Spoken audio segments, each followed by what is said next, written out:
Shalom and welcome to this evening's weekly Torah class. Thank you for joining us. Tonight we're going to study Bemidbar. That is the beginning of the book of Numbers. And we're going to study all the way through, hopefully, to chapter 4, verse 20. And today is the 45th day of the Omer. We're counting towards 50 days, which signifies the day of Shavuot. It is a commanded assembly and a feast before Yahweh. And so we are going to have a delightful oneg, which means delight, luncheon after our service on the, the 20th at 11 a.m. And Lord willing, we'll have a broadcast as well.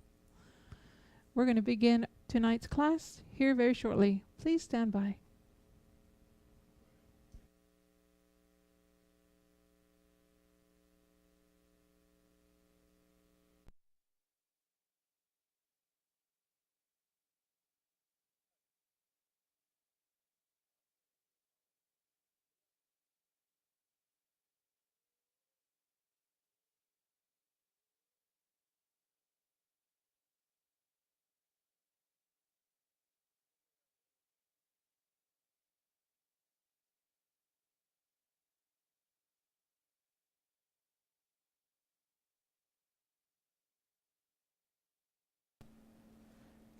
Well, greetings from America. Oh, snap. This is Austin, America. And we're having fun tonight. We're just kind of chilling out and acting like we know how to tell a joke. We do? But everybody keeps saying, don't change your day job. Okay, so I'll stick with serious matters. Anyway. We'll go back to humor. Well, it is a wonderful day in the neighborhood. You know, it's time for everybody to get your Torah out. So let's get out our Torah and start studying. Father God, God of Abraham, Isaac, and Jacob, we love you. We thank you for the joy that you have given us tonight. And we also wish you would give us a little intelligence with the joy so we can be more serious. But anyway, we love you, Lord, and we thank you for all of your blessings that you pour out upon us. Thank you for a lawnmower that runs that we can mow the grass with. Hallelujah. Yeah. And I thank you for a second lawnmower that's going to be a riding lawnmower that will take care of the rest of the needs. Amen. Hallelujah. Lord, you are so good. Thank you for all your blessings. We ask you, Lord, to give us grace as we study tonight and to bring your spirit into us and into this place. Yes. Lord, enlighten us through your word tonight. And we don't ever intend to do anything to shame you or make you ordinary, because you're not ordinary. You are the mighty God of Abraham, Isaac, and Jacob. And we honor you this day. You're the one who did so many great and amazing wonders, pulling Israel out of the land of bondage and bringing them home to Israel. Thank you, Father. So, Lord, I'm just going to leave the service in your hands. And we want to do our normal prayer because you always honor it. Lord, I'm hungry. Lord, I'm hungry. I ask you to feed me. Ask you to feed me. And I'm thirsty, Lord. I'm thirsty, Lord. I ask you for living water. Ask you for living water. Fill me up. Fill me up. Let it overflow. Let it overflow. So I'll have more than enough for everybody I meet. So that I have more than enough for everybody I meet. In the name of Yeshua the Messiah. In the name of Yeshua the Messiah. Amen. Amen. Baruch Hashem. I don't know how I got into this weird mode. I don't know what I stepped in or what I slept in. But I'm in a weird mood tonight. Well, what do we normally say when we finish a book of the Bible? Veni, Azek, Vini. No. Hazak, hazak, Hazak is like Vinit Hazek. Yeah, and you say that too loud, and Hazak will think you're calling him, and he'll start howling to get There out you of his kennel. So anyway, we thank you, Lord, for all these things. Numbers chapter 1. Vaydaber Yahweh el Moshe Bemidbar Sinai Be'ohel Moed Be'achad L'Hodesh Hasheni B'Shana Hashenit Letzaitim. I hear the approach of visitors, I guess. I don't know who that would be. Anyway, we're just going to continue on. There she is! Welcome! Come in, come in. Yeah, she's telling me to introduce myself to you. I'm Rabbi David Hall. How you doing? And what's your name? Jose. Jose? Well, welcome. I hope you enjoy the class tonight. We're in a weird sense of humor tonight, so you could maybe expect to walk out laughing or chuckling a little. Just sit wherever you would like. It's fine. If you get too comfortable, though, I might put you to sleep. I'm just warning you. I hope I don't put you to sleep, but you never know what might happen around here. We're starting off in Numbers chapter 1. We just finished the book of Leviticus. What does Leviticus, the word Levi, mean? Priesthood? Yep, it's the priest. Well, it's the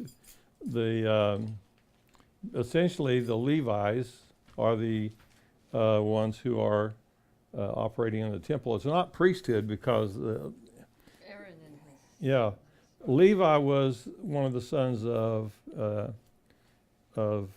Yaakov, and his family line was designated to be the ones who did most of the work of the temple. Yeah. And so, since the book is named after him, you could expect most of the training and understanding that's been given is in an effort to guide them and teach them what their jobs would be. So, as you read through the book of Leviticus, it can be a drag if you're not interested in what the temple service was about. So I tell people, first time through, don't try to pronounce all the names. Just get on with the juicy part of the stories and, and enjoy it. And so now we are entering the book of Numbers, is so-called Numbers, but it's the name of the parsha that we're starting is actually Bemidbar Sinai. Bemidbar means in the wilderness or in the desert. And so this was where the children of Israel were in the desert, and they were on their way to the Promised Land. And this is the wilderness of Sinai. And this was at the Ohel. Ohel means the tent. That's Hebrew for tent. Ohel Moed. Moed it means literally the appointed times. And so it's the tabernacle of the appointed times on the first day of the month, the second year, and the second in the second year, after they were come out of the land of Egypt. So this is going to begin the second year of journeying out of Egypt. Now it doesn't take that long to walk from Egypt to Canaan. Let me just bring up a little map and I'll give you a clue. Okay.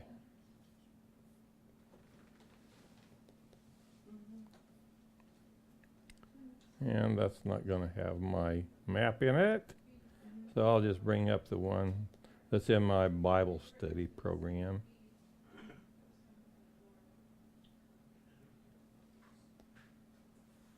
Maps. Bible maps. Exodus from Egypt. Okay. They don't have a scale for this. That's not good. There it is. This is a scale of miles. If you can see that from here, let me just, let me get my map open, my marker opened up here.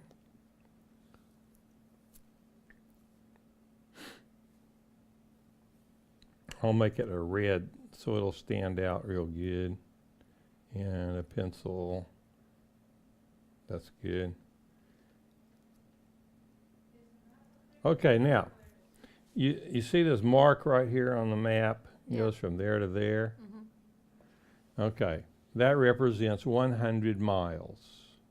Okay.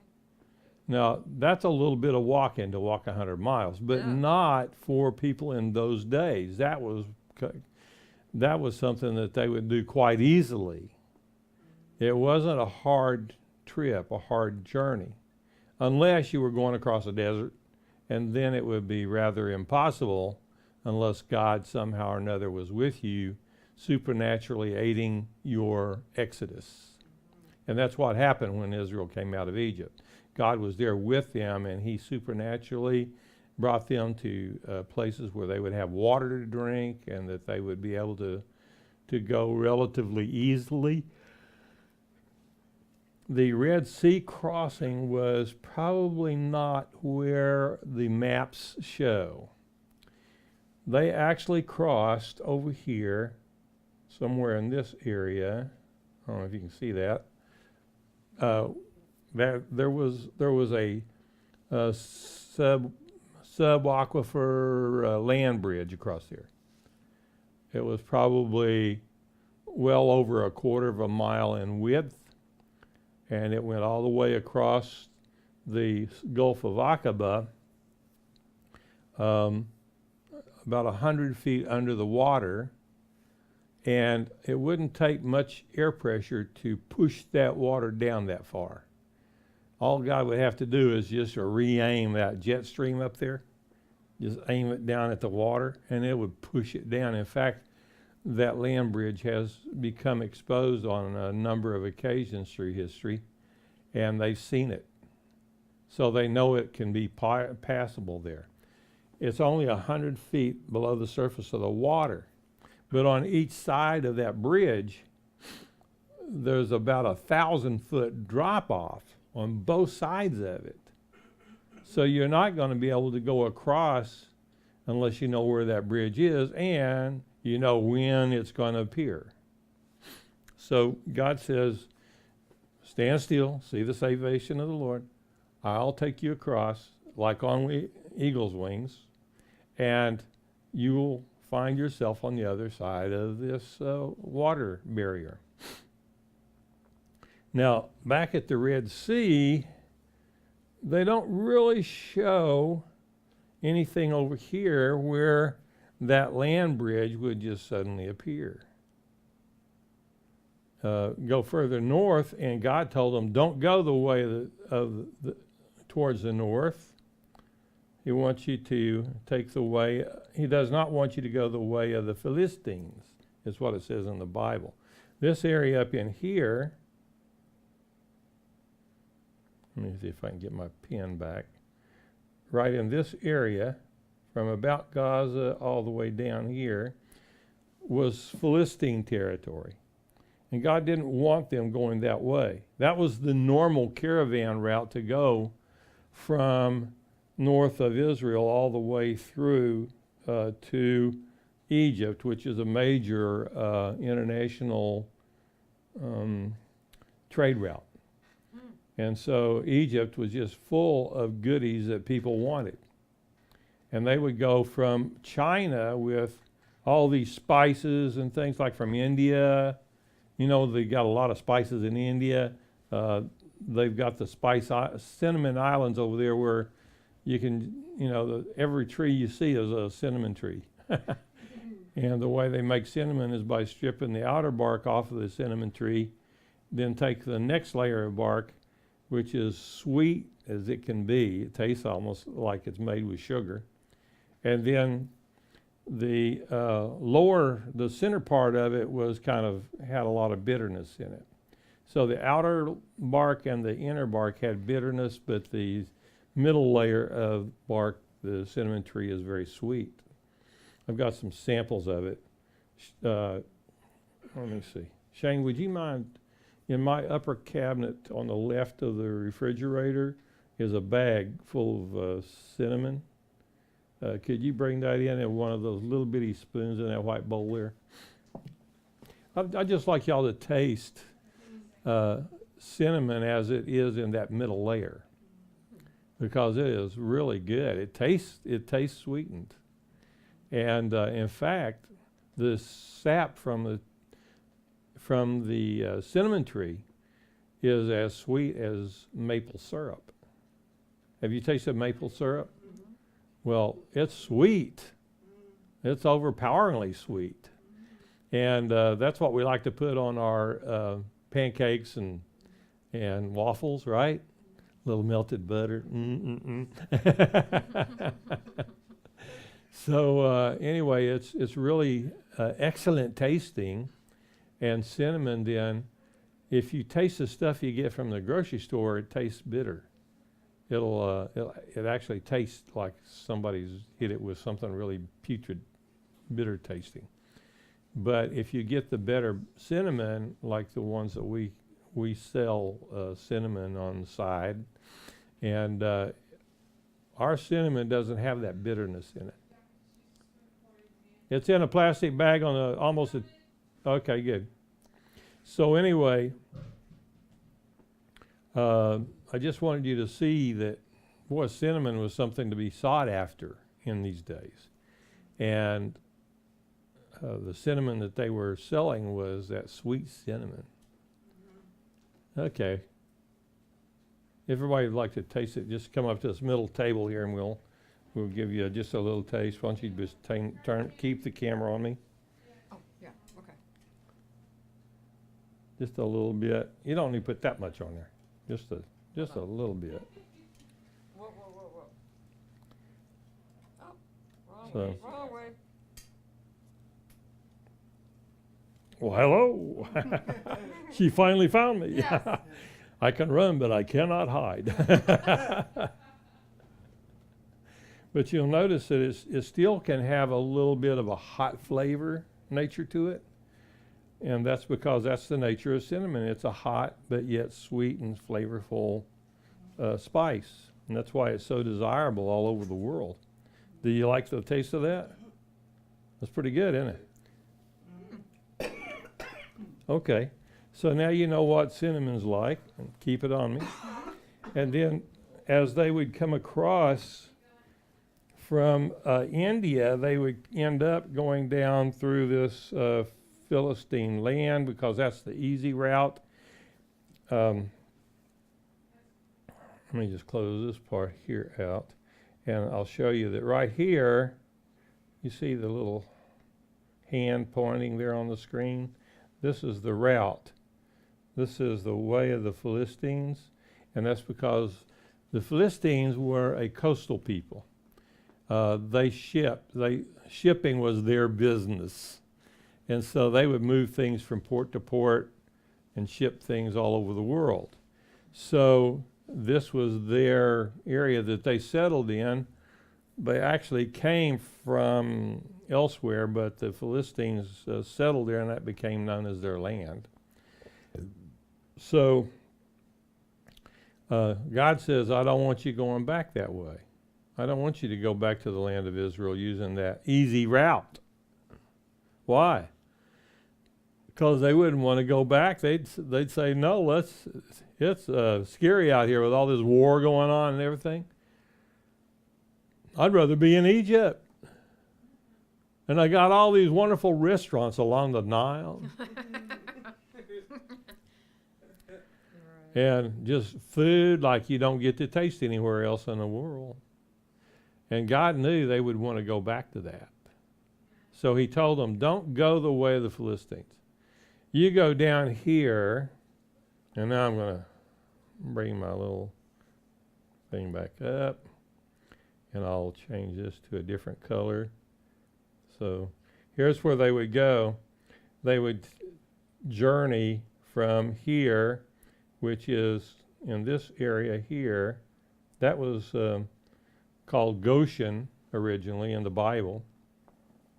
And they would travel down through here, and God would wind them around through all these valleys and mountains and everything until they finally came down into this area. Twisty, turny canyons, easy to get lost. And they found a big beachhead over here, which is a major crossing point for the Egyptians when they wanted to travel that direction. And they assembled there, but then Pharaoh came and caught them over here. Now, how did Pharaoh know they were there? Because they had a major outpost here with a tower in this area. And it was right at the north end of that beachfront that I told you about. And they would go up into the mountains and build a signal fire when there was a need to get a quick message to Pharaoh. Maybe they were being invaded from the east, from the Chinese or whoever peoples are over there. And so they needed to get a message back over here to right in this area. Memphis, I think, was where Pharaoh's armies were and where he ruled from. And so they would see this bonfire over here on this mountain, and they could signal them, just like the Indians used to do with smoke signals. Remember, they used to build bonfires and send up puffs of smoke, and they could give messages with those. And so they have that kind of a communication system going, so it didn't take them very long to get a message to Pharaoh. So from the tops of their mountains over here near Memphis, they could see the smoke and the fire from that signal fire that was over there on the north end of that beachhead. And so they saddled up their chariots and they got all their armies ready. They took most of the chariots of Egypt and drove them hard and traveled all this way that the Israelites had followed all the way to the mountains that were protecting that beachhead. And when they got there, the Israelites were all going, "Oh no, he's going to kill us," right? Mm-hmm. And so they were crying out to Moses, "What are you going to do? They're coming right up. They're here. They're going to kill all of us." And Moses said, "Stand still and see the salvation of the Lord." And the column of fire that was there at night for them to give them light so that they could journey by night, they would follow this pillar of fire, would light up their path as they're walking, and they could walk at night and at day. But the Egyptians couldn't run at night and day, even though they had their chariots and their horses, because they'd all fall into holes and break the horses' legs, and then they wouldn't have any transportation. So they could only travel during the daytime. And so they traveled through all of these mountains and perilous places, and then they came up at the evening time, they came up at this beachhead where Israel had gathered. And it was night, so what's the natural thing you want to do when it's night? Build you a place to sleep, go to bed for a while. And so the fire of God was there, lighting the way. It was stopping the Pharaoh's army from being able to cross over. He couldn't get to Israel because of the fire of God. And so they camped there. And the next day, they had a pillar of cloud there that was trying to block their access. And so Moses then held his rod out, waved it over the water. The water parted. It says God blew on the water with the air from his right nostril. Right, yeah. And the water divided, and it didn't take much of that for the river bottom to be dry. And they walked across. There was about 1.5 million people there. And they would need a place about that wide to cross in order to get across in a timely manner. And you can't have the area surrounding that end of the sea to be too steep, or they wouldn't be able to they'd be having a serious trouble getting across there. And so, let me just see if I can show you this.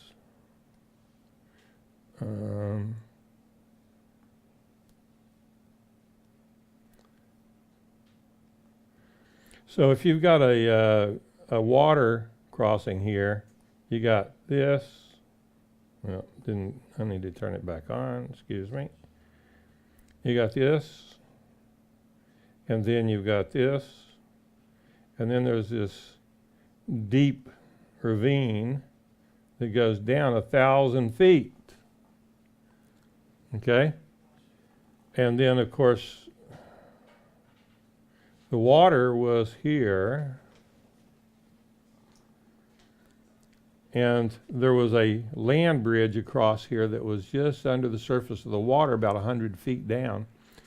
And these people are all up here on this beachhead in this area here, and they got to get across. They got old people, they got cattle, they got goats, they got all kinds of things that they have to carry with them, all their possessions they got on their shoulders. They even carry their kneading troughs out there so they have a place to make their bread. And so how are they going to get all of that across this water and across to the next beach? Well, that's because just under the surface there was let me change this back. There was this land bridge just below the surface.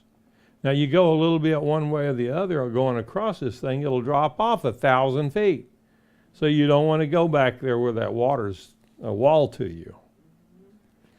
And so they as soon as this air was blowing down through here, and go back to blue, and this air was coming down and blowing on the water.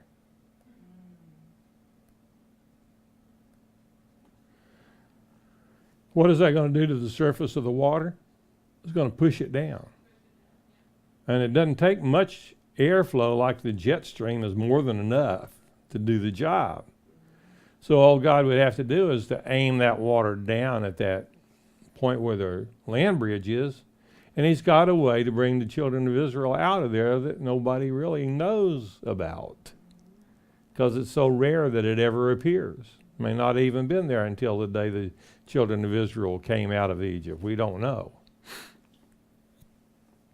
Doesn't that look like the UT bull? Oh yeah, Bevo. it does. Oh my gosh. It does. Oh my gosh. I guess UT was there. Oh my gosh. University of Texas. Anyway, Oh, the Longhorn boys anyway. so you can see that God had a plan all this time. And he did this plan because he was going to take Israel out of the land of Egypt. And it says in the prophets, how is it possible that a nation can be born overnight? Where did Israel pass through the Gulf of Aqaba? At that sea. And how did they get across? At the breaking of the waters. How is a natural human baby born? Isn't it through the waters of birth? Mm-hmm. The birth canal breaks forth, and a lot of water comes forth.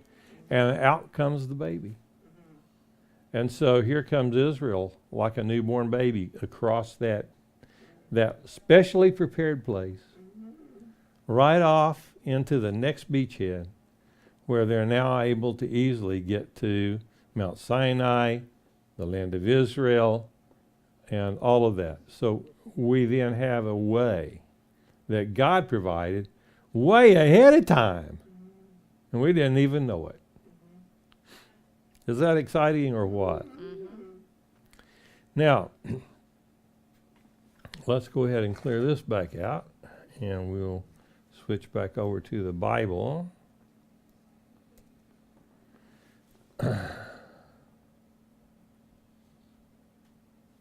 Okay.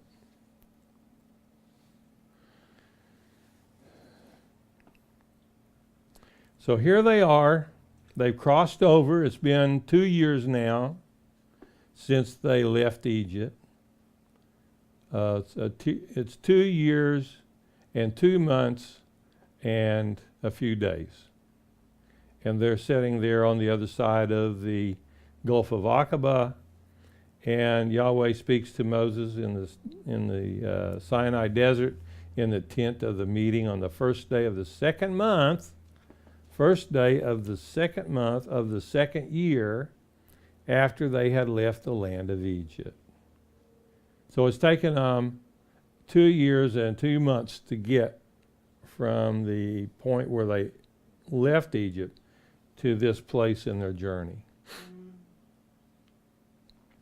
And he said to them, he's speaking to Moses and to Aaron, and they are basically the ones who have the responsibility for leadership of Israel as they're coming out of Egypt. God chose Moses and Aaron to be the leaders.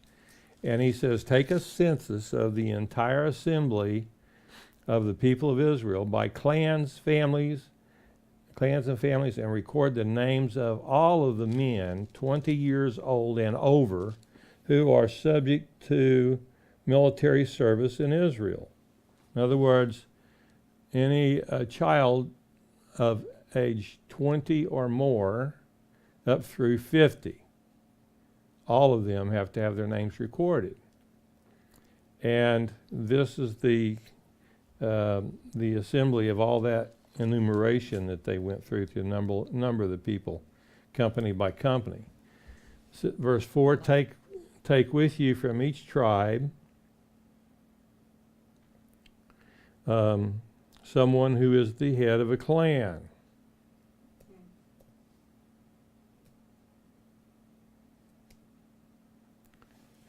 And so we've got them all named here. These are the men you will take with you. From Reuben, which is the first eldest born son of Jacob. He was the first tribe listed. Elitzur, the son of Shedur. Now, I want to get this into my interlinear Bible so we can look these names up, because the names are important.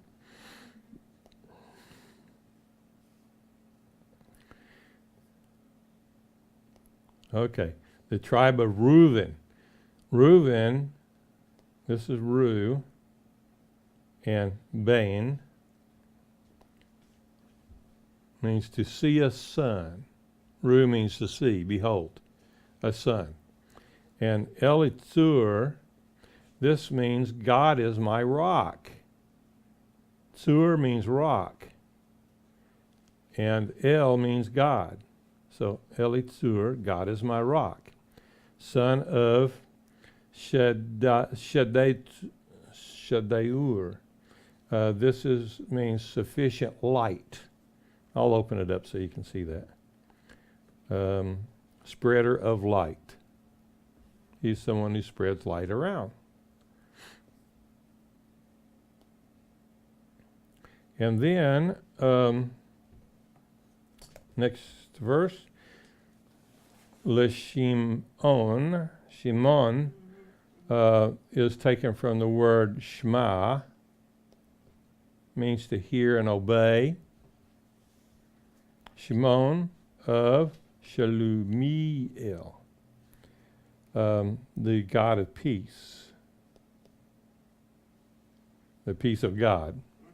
Okay, and he's the son of Surishada, that means the rock of Almighty. Shaddai. Rock of the Almighty. See, these words, if you know the Hebrew, you can look at these things and sometimes know what the meaning of it is without even having to go to your Strong's Exhaustive Concordance. Isn't that neat? So now we have Judah. What does Judah mean? It's actually Yehuda, and that means praise Yah, praise Yahweh. And Nachshon, I forget what that means. He's an enchanter. He's a supernatural kind of guy. And he's the son of Aminadab, my people of Nadab. Let's see what Nadab means. People of liberty. And then you have Issachar, my wrestling. No, Zyra will bring a reward. Sorry about that. He's the son of Jacob. And Nathaniel means a gift of God, the son of Zuar. And Zuar means small. To be small. Zebulun. So you can look at all these names the same way, look them up and see what they mean, and you get a feel for the nature of the person because these names are important. They tell you what the person was like. So here's Eliab, my God is father. Zebulun. Habitation.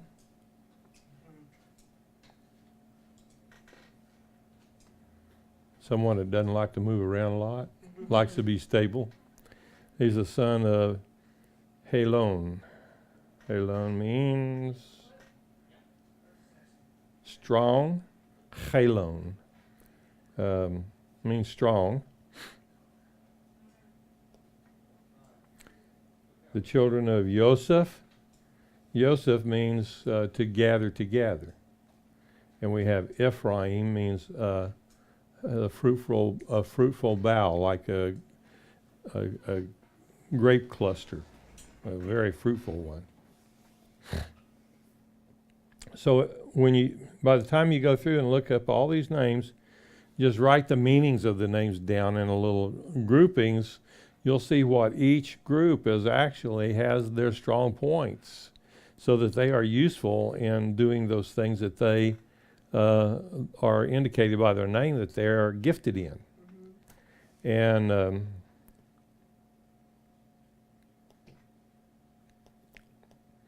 so I didn't want to spend a whole lot of time on names, but just enough to give you an idea how this works. God gave us these things in Hebrew because he wanted us to know the meanings. So it says in verse 18, all the congregation assembled together on the first of the month of the year, of the second year, and they declared their pedigrees, in other words, their family lineage, and after their families, after their families, by house, labate of their fathers. So their fathers got a household, and all of their children are all a part of that household.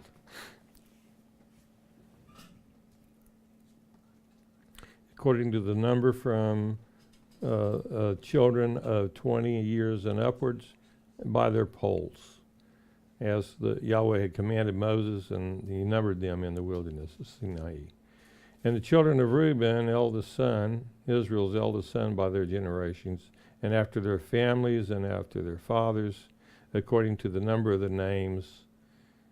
And I think we'll leave this part of this and go back to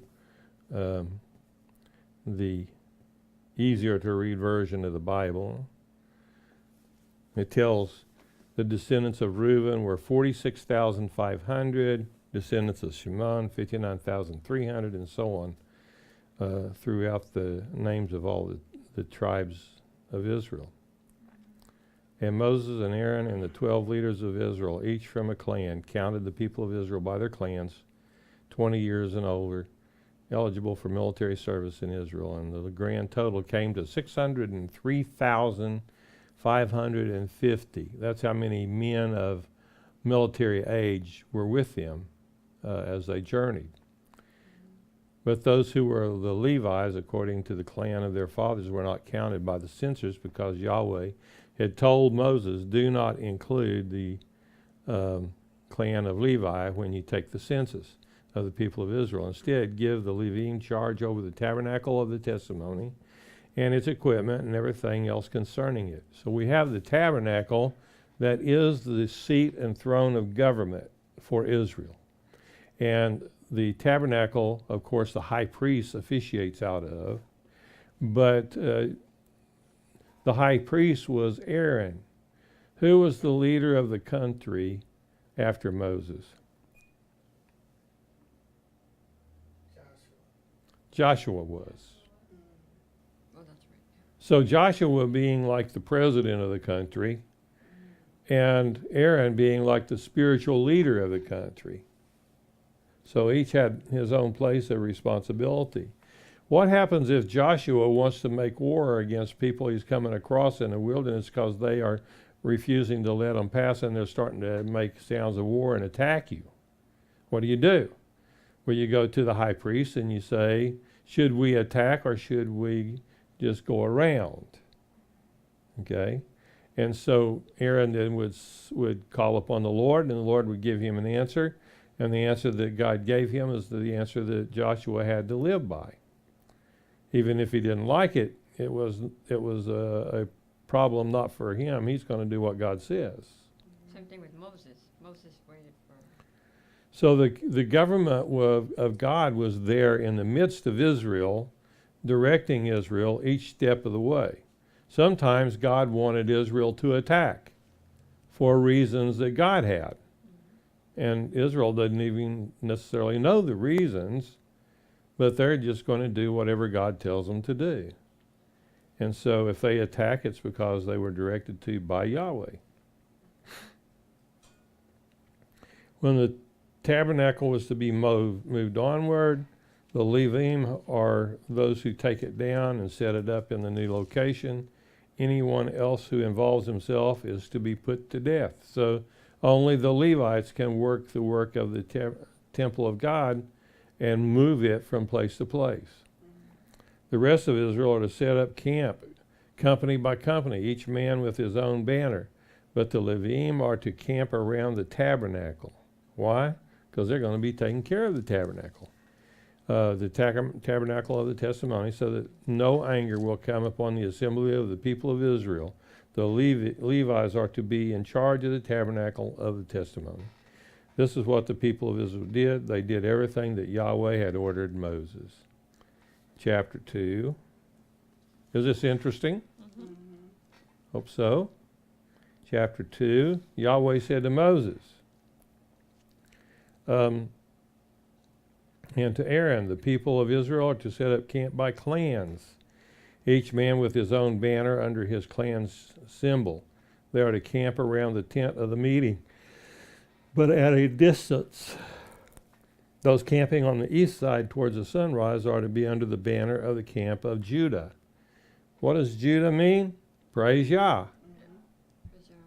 And that's, guess what? They were musicians and dancers and singers, poets, and lots of ensemble. So those camping on the east side toward the sunrise are to be under the banner of the camp of Judah. They are to camp according to companies by tribe and leader. They are as follows. Yehudah, the chief, was Nachshon, son of Aminadab. Those camping on the south are to be under the banner of the camp of Reuben.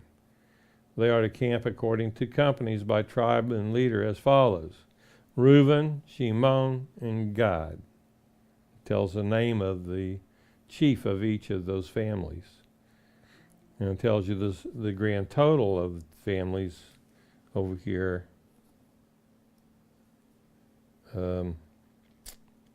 Like here was the grand total, and here were the tribes, the totals per family of the subdivisions.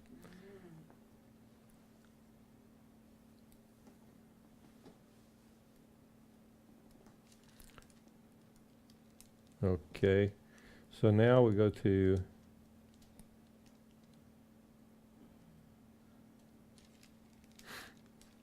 you've got Dan, Asher, and Naphtali, and these are going to be on the north side under their banners, the banner of Dan. And so the people of Israel did everything God said. These are the descendants of Aaron and Moses, as the day when Yahweh spoke with Moses on Mount Sinai. The names of the sons of Aaron are Nadab, the firstborn, Abihu, and Eleazar. This literally means, Abihu means literally, he is my father.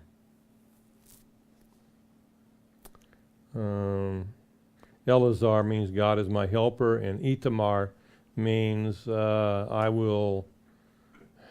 Tamar is a palm tree.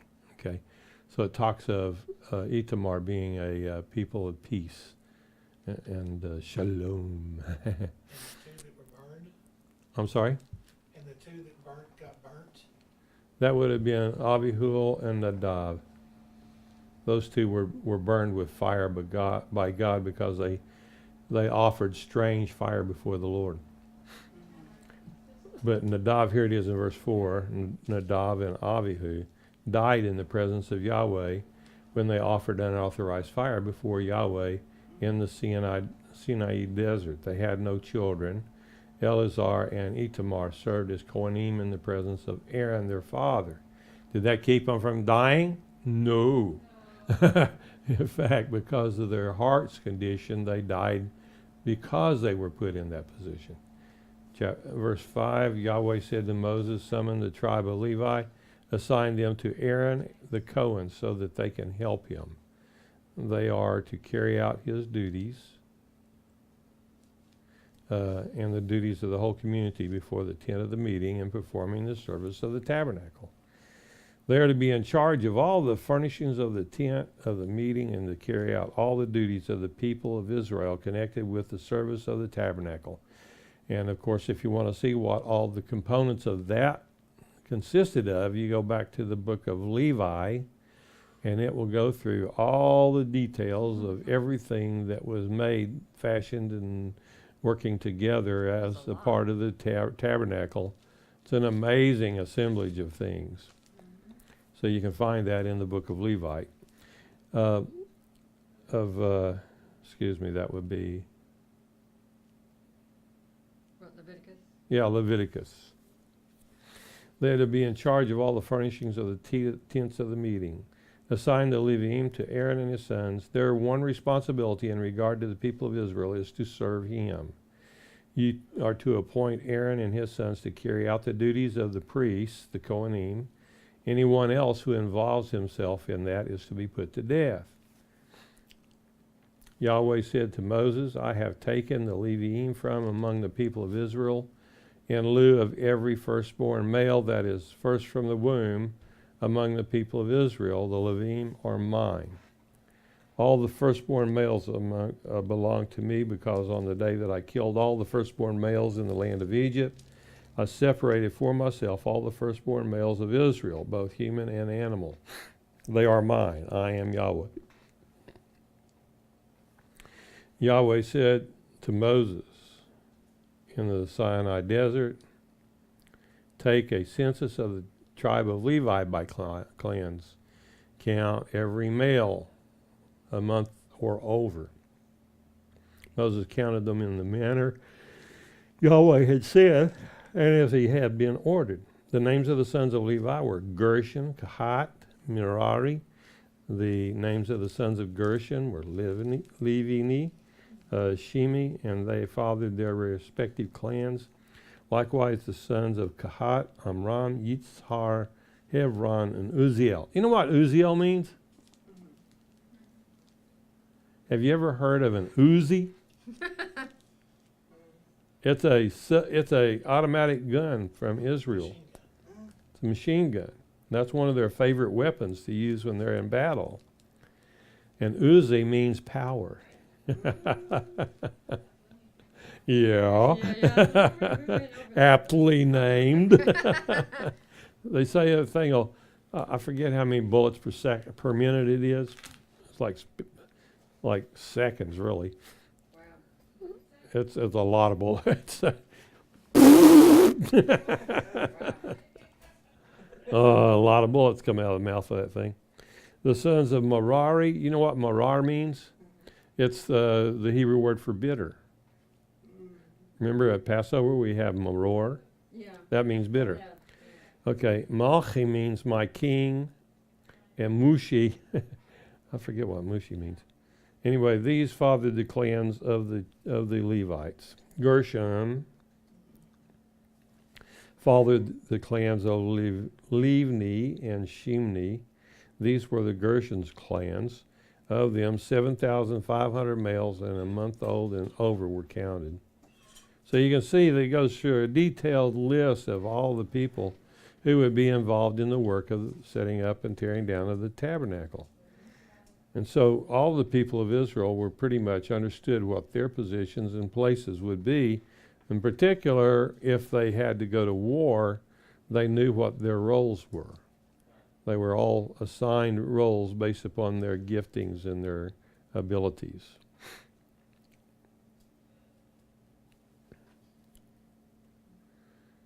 Kahat fathered the clans of Amram and Yitzhar, Hebron, Uziel. These were the clans, the Kahat clans. Of them, 8,600 males a month old and over were counted. They were in charge of the holy place. The Kahat's clans were to camp next to the tabernacle towards the south. The chief of the Kahat clan was Elitzaphan, the son of Uziel.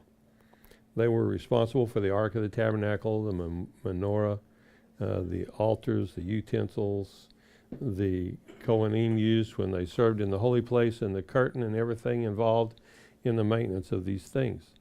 Eleazar, the son of Aaron, the Kohen, was the first among the chiefs of the Levites and supervised those in charge of the holy place. Merari fathered the clans of Malchi and Mushi. These were the Merari clans, 6,200 males from a month old. Those who were to camp in front of the tabernacle on the east, in front of the tent of the meeting towards the sunrise, were Moshe and Aaron and his sons who were in charge of the holy place. They carried out their responsibilities on behalf of the people of Israel, and anyone else who involved themselves was to be put to death. Now, there was an exception to that rule made later. Persons that wanted to serve in the temple could do so as long as they made a vow of service to Yahweh for a set period of time. And these were called Nazarenes. They were the helpers from Israel that were not of the tribe of Levi that could go in and assist with sacrifices and the work in the temple.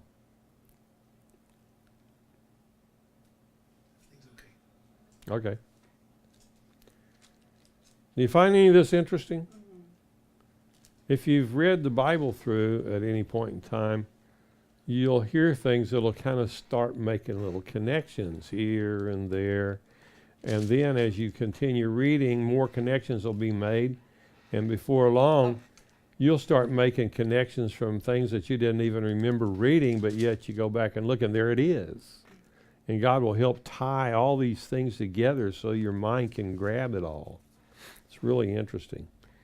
Yahweh said to Moses, register all the firstborn males of the people of Israel a month old and over, and determine how many there are, and then you are to take the Levites for me, and Yahweh, and place all of the firstborns among the people of Israel, and the cattle of the Levim in the place of the firstborn of the cattle belonging to the people of Israel. Moses counted as Yahweh had ordered all of the firstborn among the people of Israel. The total number of the firstborn males registered a month old and over of those who were counted was 22,273. Now that's just the firstborn males. It's not all the males. That's just the firstborn males. Yahweh said to Moses, take the Levim in place of all the living firstborn among the people of Israel, and the cattle of the Levim in place of their cattle, and the Levim are to belong to me, Yahweh. Since there were 273 more firstborn males from Israel than male Levim, in order to redeem them, you are to take 5 shekels, that's 2 ounces for each of these, used in the sanctuary shekel, which is equal to 20 gerahs, and this is all clearly spelled out. Use the sanctuary shekel, which is equal to 20 gerahs. Give the redemption money for those extra people to Aaron and his sons. And Moses took the redemption money from those who were over and above those redeemed by the Levites. The amount of money he took in from the firstborn of the people of Israel was 1,365 shekels. That's going to be times 2 to find out how many ounces. That'll be 2,600 or 700 and something shekels. Using the sanctuary shekel, Moses gave the redemption money to Aaron and his sons in keeping with what Yahweh had said, and Yahweh had ordered Moses. She had a question. Okay. About the fire from the sky. What about it? She really wanted to know if that was. Is it true about the fire from the sky? Where were we discussing it? I don't know. I don't know where that came from. Are you talking about what it consumed? I think she was talking about the account of Exodus, where Yahweh led our people with a fire. Oh, you're pillar talking of about the fire. column of fire? Okay. And your question again is, Is was it a true- real fire? Is it true about the fire? Yeah. Yeah, it was. The pillar of fire that helped them guide them through the night. Uh-huh. It lit the terrain up around so you could see where you're going at night. That way you don't fall in a hole and break your leg or whatever. So they could travel at night. Mm-hmm. I hope y'all are enjoying this because I love this stuff. Chapter 4. Yahweh said to Moses and Aaron, take a census of the descendants of Kahat, who are among the descendants of Levi. And this is a family within the tribe of Levi. All those from 30 to 50 years old, these will enter the corps doing the work in the tent of the meeting. So they are going to be working with the tent of the appointments. And here's how the descendants of Kahat are to serve in the tent meeting, especially with the especially holy things. When time comes to break up camp, Aaron is to go in with his sons, take down the curtain which serves as a screen, cover the ark of the testimony with it. On that day, they are to place a covering of fine leather on top of that spread in all blue cloth. The color here is techelet. Techelet is the color of blue that comes from several creatures in the ocean. It's like there's a particular kind of octopus that has that color of ink that it squirts into the water when it's fleeing danger. And then there's certain snails produce that color of ink, and so they were to use that color to stain this material, to dye this material with. And they are to insert the carrying poles on the table of the showbread. They are to spread blue cloth and place it on the dishes, incense pans, offering bowls, and pitchers. the perpetual bread is to remain on the table. They are to spread on these things a scarlet cloth covering them with a covering of fine leather. Now, scarlet is obtained from a worm. There's a certain kind of caterpillar or worm that secretes that red stain that's used for dyeing these things scarlet. And covering them over with fine leather and insert the poles. They are to take the blue cloth and cover the menorah for the light, its lamps, tongs, its trays, and jars used to add oil to it. Now I want you to use your brains a minute here, okay? Why would God want the menorah covered with a blue cloth?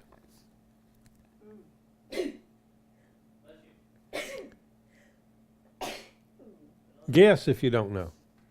A guess is as good as anything. Studied this. Blue cloth. Well, blue is all over Israel. Techelet in particular. The color of the sky. Yes, exactly. Peace. Peace, yeah. So Techelet is the color of the sky. So we have the menorah is lights and it's covered with blue, which tells you where its source is from. Okay. Now, they use ultra pure olive oil that's first pressed to make oil to fill the lamps with. So this is going to be a very, very pure olive oil that's used in the menorah.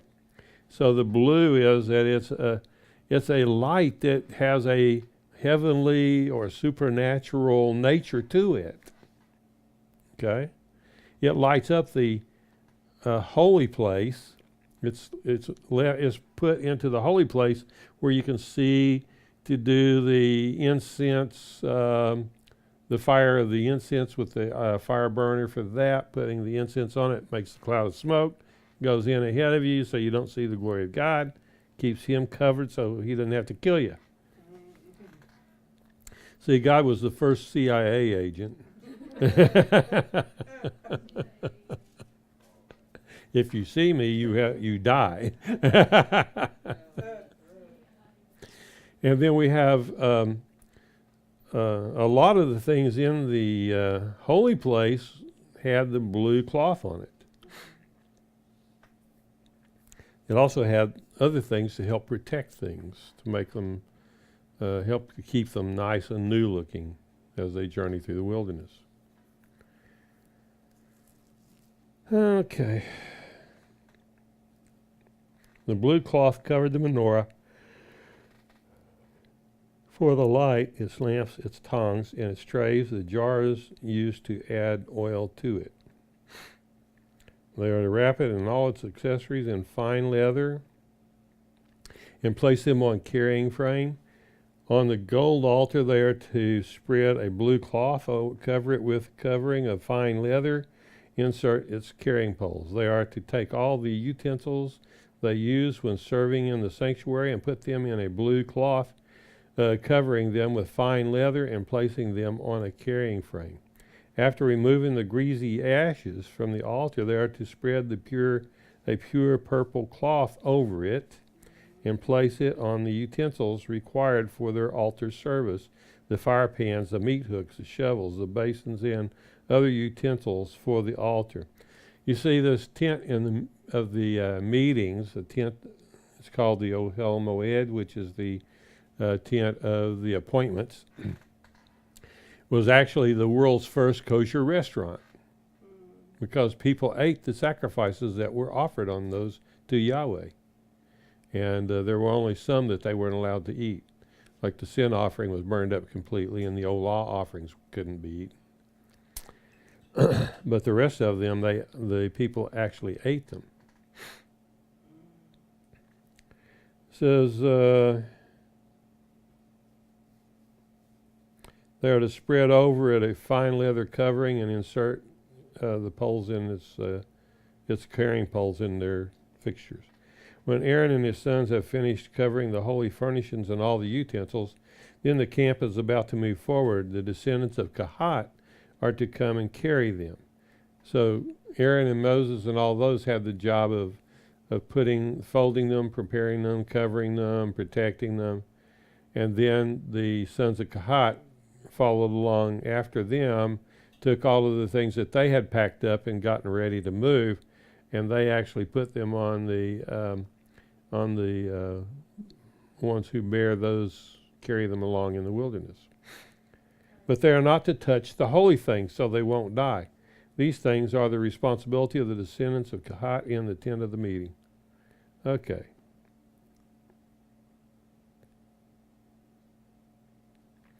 Eleazar, the son of Aaron, the Kohan, is to be responsible for the oil, for the light, the fragrant incense, the continuing grain offerings, and the anointing oil. He is to be in charge of the entire tabernacle and everything in it, including the sanctuary and its furnishings. Yahweh said to Moses and Aaron, "Do not cut off the clan of Kahat from among the Levim. Rather do this for them so that they will live and not die. But the descendants of Kahat are not to go in and look at the holy things." Well, anyway, that's the end of the Parsha. That's right, because they had to be careful, because they had to carry the holy things. Right. So that's basically the end of the Parsha for this week. So we just barely got through it. Actually, we're about 7 minutes over. But I just love it so much, time disappears when I'm studying it. It's like I'm looking through a time machine. Mm. Oh, wait a minute, that was 10 minutes ago. A lot of supernatural things about the Torah.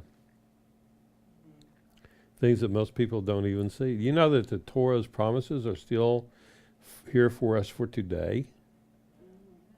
And it's just as powerful. We've had a lot of people who are coming against us with witchcraft and things that have died. God has killed them. And some of them, even when they're going into the hospital, they're mumbling, "Oh, Rabbi Hall's God fights for him."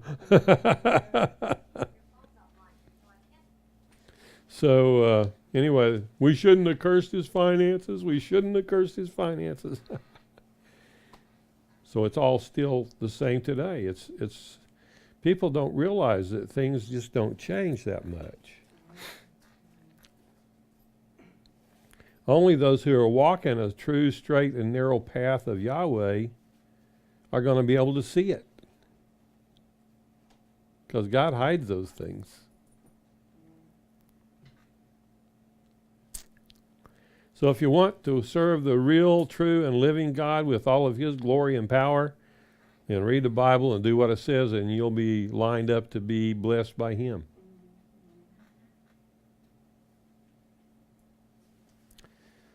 Capiche?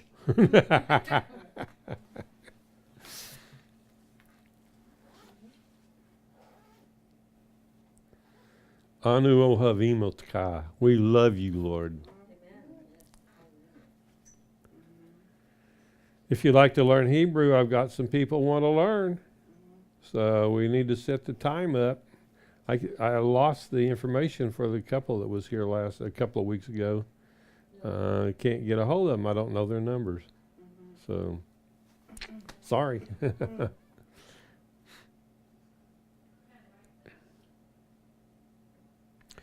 Well, I would like to encourage all of you who are watching online to come back next week on Tuesday night at 7 p.m. and we will study the next Parsha, which is Bemidbar, and that means in the desert. And that's called Naso. Oh, that's right. This week's was Bemidbar. Next week's is Naso. It means to take and lift up. Take censers of the descendants of Gershon. Anyway, we'll talk about that more next week too. So I hope you enjoyed it, and hope you'll consider coming back again next week. And I believe our broadcast went out this week without a hitch. No, not quite? Oh, well.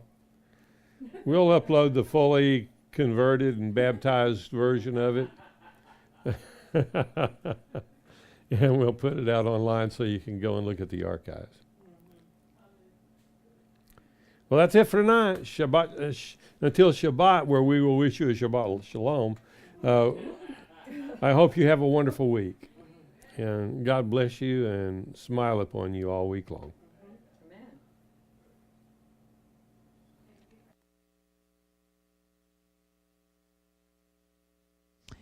Thank you for joining us for another weekly Torah class. Give us a like if you like the video, and even submit a comment or question to asktherabbi@tzion.org. Also, be aware that we have an online yeshiva that is a free Bible study course that is at your own pace. And you can find it on our website again at tzion.org or yesterday.org. If you'd like to contribute towards the works of the ministry, you can also find that information there on our website. Also remember that we are approaching the Feast of Weeks, which is also called in the Hebrew tongue Shavuot. We will have a nice festival before the Lord on the 20th of this month at 11 a.m. with a service followed by an oneg, a delightful luncheon amongst our people. And let us know if you're coming. Call us at 512-452-8700. And also remember, we have our weekly Shabbat services Saturday morning at 11 a.m. Bible's Issues class, followed by our 11 a.m. main service with worship, liturgy, and another teaching. We'll see you again. Shalom, shalom.